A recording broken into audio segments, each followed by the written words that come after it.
असी सिंध के सूफ़ी बुज़ुर्ग साईं जानण चंद जी दरगाह ते मौजूद आहियूं। हीअ दरगाह नसीराबाद भरिसां ॻोठ मूद इलाइक़ा में वाक़ई आहे। हिन दरगाह में जेकी बि बुनियादी सहूलियतूं आहिनि सरकार पारां नज़रअंदाज़ कया विया आहे। का बि सरकारी तौर ते हिन दरगाह जो चौतरफ़ का बि बुनियादी सहूलियत हिते कोन ॾिनी वई आहे। जॾहिं त सॼी सिंध में जेकी हालिया बारिशूं पयूं आहिनि उन्हनि बरसातुनि में जिते सॼी सिंध मुतासिर थी आहे उते साईं जानण चंद साईं जी दरगाह उहा पिणु मुतासिर थी आहे। उन दरगाह जे अहाते में हिन वक़्तु बि एतिरो पाणी बीठो आहे जो दरगाह खे उन पाणीअ जे करे काफ़ी नुक़सानु रसियो आहे। ऐं फ़क़ीरनि साईं जे तालिबनि ऐं जेकी हिन दरगाह जा गादी नशीन आहिनि मौजूदा साईं जानण चंद साईं उन्हनि इहो ख़दशो ज़ाहिर कयो आहे त इन पाणी जे करे हिन दरगाह खे नुक़सानु रसंदो ऐं काफ़ी थी सघे थो हीअ दरगाह जेको आहे सो उहा उनजी जेका बिल्डिंग आहे उहा दरगाह जो मुक़बरो आहे उहो किरी पए या दरगाह जूं जेके बि लांडियूं आहिनि या चौतरफ़ जेको कुझु आहे उन्हनि खे हिन वक़्तु बि काफ़ी नुक़सानु पहुतो आहे। अॻिते बि काफ़ी नुक़सानु रसण जो उहो ख़दशो आहे।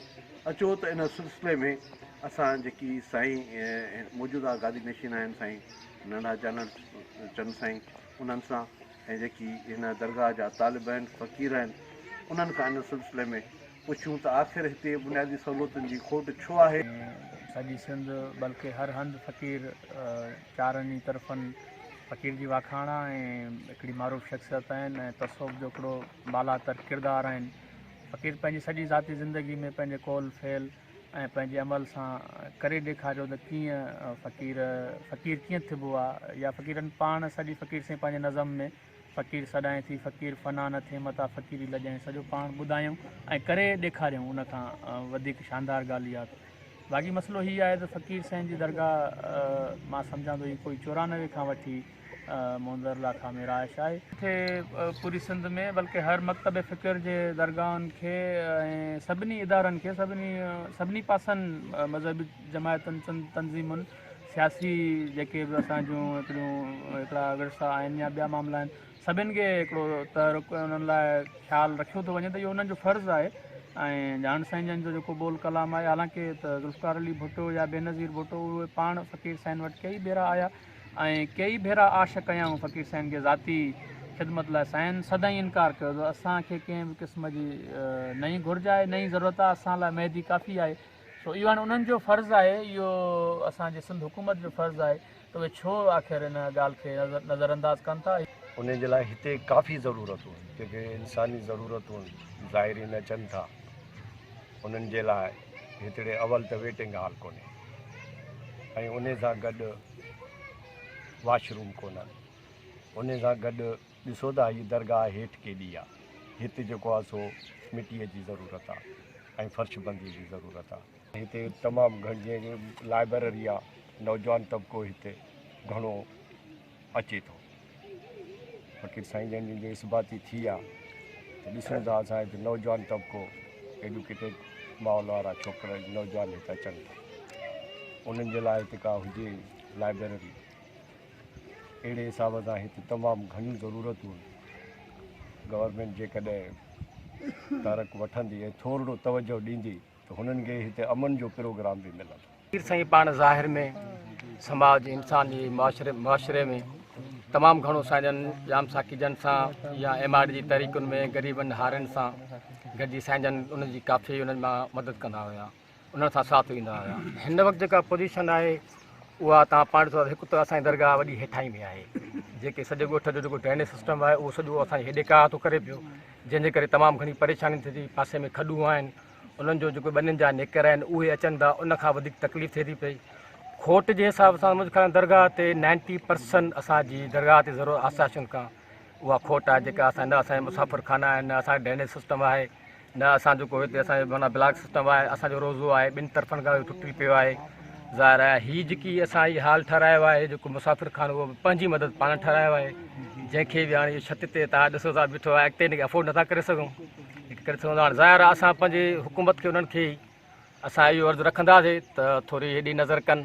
हिते फिज़ियोथेरेपी जो कमु पिया कयूं सॼे ॻोठ में पर हिते का असां वटि फैसिलिटीज़ न आहे जो असां उन में पेशेंट्स खे रिलीफ ॾेई सघूं, उन जी ट्रीटमेंट करे सघूं। ऐं हिते असां नंढनि ॿारनि खे ॻोठिया जेके नंढा ॿार आहिनि, हिते त काफ़ी अहिड़ा माण्हू आहिनि जेके सोशल सॾाइनि था, पर 3-3, 4-400 रुपए ते उन्हनि ॿारनि खे महीने ते पढ़ाइनि था। पर उहो असां हिते कमु करणु चाहियूं था, पर असांखे फैसिलिटीज़ न आहे। असां वटि माण्हू आहिनि, पर हिन दरगाह ते साईं जाण साईं जे हिन दरगाह ते इहा फैसिलिटीज़ न आहे जो असां कमु कयूं। पर उनजे बावजूद बि असां माण्हुनि जे घरनि में वञी, माण्हुनि जे ओताकुनि ते वञी, माण्हुनि जे उन्हनि बैठकुनि ते वञी जिते उहो अफोर्ड करे सघनि था, उते फिज़ियोथेरेपी करायूं पिया। तक़रीबन असां जेके केस खणूं था, उहे केस खणूं था जेके लेदवा आहिनि। पोइ उन्हनि खे शेर बेत कलाम ॿुधाए ऐं पंहिंजी फिज़ियोथेरेपीअ जो कमु करे, पोइ कंहिंमें महीनो, कंहिंमें 5 महीना, कंहिंमें 6 महीना बि लॻनि था, पर रिलीफ ज़रूरु ॾियूं था। पर असां वटि हिते फैसिलिटीज़ न आहे। ऐं असांजी ही सोशल कमु आहे जेको 2007 खां वठी असां कमु कयूं पिया। हाणे आउं थर घुमी आयो आहियां। मूं ते मुंदर लाखा जी ॻाल्हि रखी आहे। जाण साईं जी ॿोली अहिड़ी आहे शायदि कंहिंजी काइनात में हुजे। जाण साईं जी दरगाह खे हिन दुनिया में केर बि नज़रअंदाज़ नथो करे सघे, या अंधा आहिनि उनजी नज़र नथी पए। मेले जे दौरान हिते जेके माण्हू अचनि था, मुंहिंजो अंदाज़ो आहे त लॻभॻि 8-10 हज़ार माण्हू हिन इलाइक़े जा, टाउन जा चेयरमैन ॿिया टिया, एॾो वॾो ख़र्चो हिन असांजे लोकल दरगाहनि में न हूंदो आहे।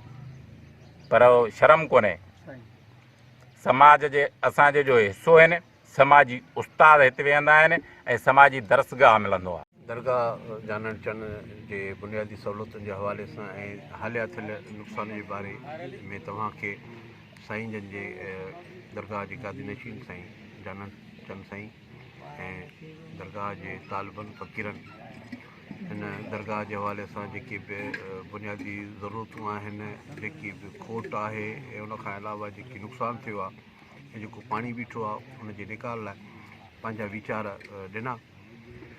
ऐं उन्हनि जो इहो ई मुतालबो आहे त सिंध हुकूमत ऐं जेकी बि ज़िले इंतिज़ामिया आहे उहा अखियूं पटे हिन दरगाह जे लाइ कुझु करे, जेकी हिन दरगाह जूं बुनियादी सहूलियतूं आहिनि ऐं जेकी हालिया नुक़सानु थियो आहे ऐं जेको दरगाह जे अहाते में पाणी बीठो आहे, जंहिंसां हिन दरगाह खे नुक़सानु रसी रहियो आहे, उन पाणी जे लाइ के क़दम खणे ऐं उहे क़दम सिर्फ़ु जेको आहे ज़माना उहे नाले मातर न हुजनि, पर उहे क़दम जेके हुजनि उहे उसूली तौर ते ऐं उन्हनि ते अमल बि थियणु खपे, जीअं हिन दरगाह जे कमु जेको आहे उहो थी सघे ऐं हीअ दरगाह जेको आहे उहा वधीक नुक़सान खां बची सघे।